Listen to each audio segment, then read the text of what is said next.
Damn, that is one iconic score. What's up, team?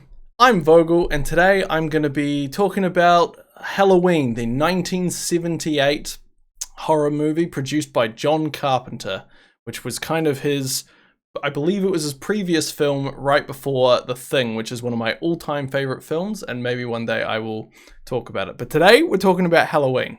But before we get to that, if you could leave a like if you enjoy the video, that would be great. And please subscribe if you want to see more videos from me. It really helps out the channel a lot. As a total aside, the reason me and my partner watched this recently, and we watched it last October, was because we've been playing a lot of the video game Dead by Daylight, and we wanted to understand the character of Michael Myers. We'd never seen any of the movies before. The only thing I knew about him was he had that cool music when he'd be there in the game, and that he'd stand there and watch you and then kill you. And I, for a while, just thought the killer wasn't, was AFK, and then he'd murder me. So it was nice to finally understand how his power worked. So Halloween takes place in the fictional town of Haddonfield, Illinois, not to be confused with the real-life town of Haddonfield, New Jersey. The movie revolves around an escaped mental patient, Michael Myers, who was committed to a sanatorium when he was 6 years old for murdering his teenage sister, Judith, when he was 6 years old. The movie takes place 15 years after he was committed, as he stalks Laurie Strode, our main final girl, and her friends during the day of Halloween. I'm going to start with some highlights of this film this time. The score of this film that I alluded to at the start is absolutely iconic. Like, it is just incredible. It is amazing to me that the director, John Carpenter, made that himself. He didn't hire any composers or anything. He just said, nah, screw it, I'm gonna compose the movie. And that's just amazing to me. So huge praise to that score.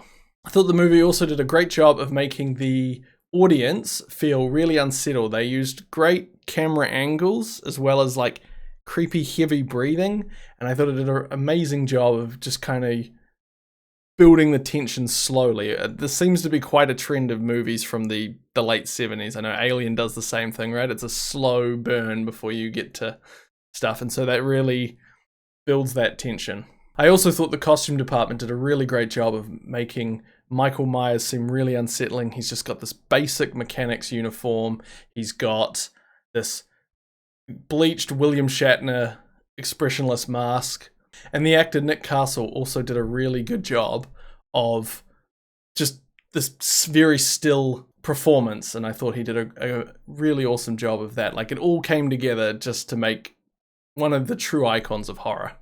I also thought the movie did a really good job of capturing the kind of standard American suburb as its setting. It really was doing the kind of this could happen anywhere type of vibe, and that I think makes it even more scary than, some of our things like Alien, which it's fictional. I mean, in this case, anyone could grab a knife and just start murdering some teenagers on Halloween, and that makes the movie way more scary. Now, for a few of my lowlights, I did feel the movie felt a little bit dated. Some of that is going to be chalked up to the incredibly low budget, which I will talk about down in some trivia later on. I also found Jamie Lee Curtis's character, Laurie Strode, very frustrating. She does a great job of multiple times disarming Michael Myers, and she could just finish him off, and instead she just relaxes. And the first time you give a pass, but the other times you're like, Laurie, what are you doing? Just kill the man so you can relax. Me and my partner were literally yelling this kind of thing at the TV. We're like, what are you doing? I also didn't like the fact that Michael Myers, at least in this one, is supposedly just a normal human being who, is mentally unhinged. Yet despite this, he takes a lot of bullets and somehow gets up and still disappears by the end of the film. Like, is he supernatural or not, movie? Mate, pick a lane. Also, despite me praising some of those first-person shots earlier, with the camera angles, some of them were a bit weird. My partner pointed out that in one of the shots, he stabs his sister, and then he looks at the knife, and the knife is completely clean with no blood on it. So that just seemed like a weird choice. They also had a weird camera angle when 6-year-old Michael Myers is standing above his 15-year-old sister, stabbing her with a knife. Like, it seemed that camera angle was a little wrong there, given he's about half her height. We also felt that the shot where His parents rock up and they find him with this knife, and they're like, Michael, what's going on type thing. It just seemed incredibly awkward because it just dragged out with him saying nothing and the parents not doing any kind of follow-up. Like, it was very odd. While it's a cool shot, I'm gonna be a bit critical. There's a cool scene where he stabs a guy into a door and the guy just hangs there on the door. I have two problems with this. One, there's no way that knife is long enough to hold a man and be sufficiently in the door that it doesn't just come out. And two, even if it did hold him, I'm pretty sure he would just move through the knife because of the weight of the human body versus that little blade. So I call bullshit on that, as much as it was a cool shot. Alright, so now I'll talk about a little bit of the stats and trivia, which is always some of my favorite parts, learning about how these movies were made. This movie was made on a budget of $300,000, which was really low at the time, and translated into today's money would also be considered really low, as it roughly translates to about $1.4 million. Because of this low budget, many of the props and wardrobe had to be purchased very cheap and were just stuff they had on hand.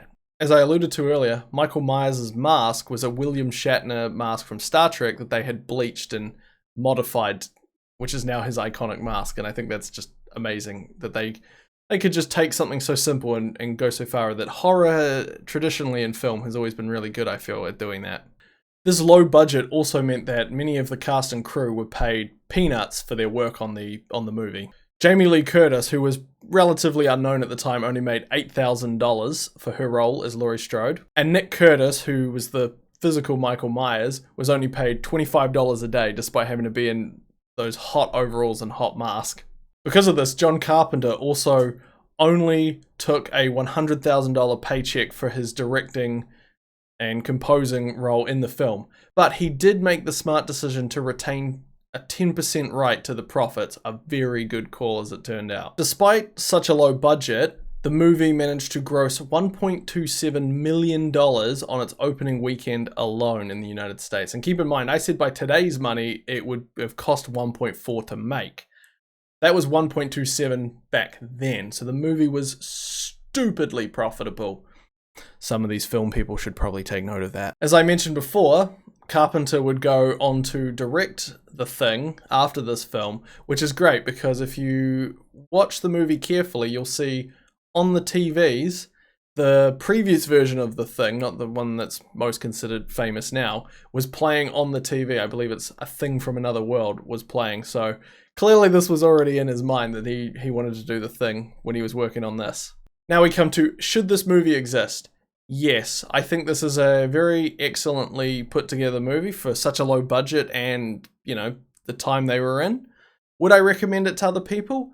Yes. I think this is one of those movies from, you know, iconic horror that you have to at least have seen once. Would I personally watch it again? No, probably not. It wasn't quite my genre, but everyone should watch it once.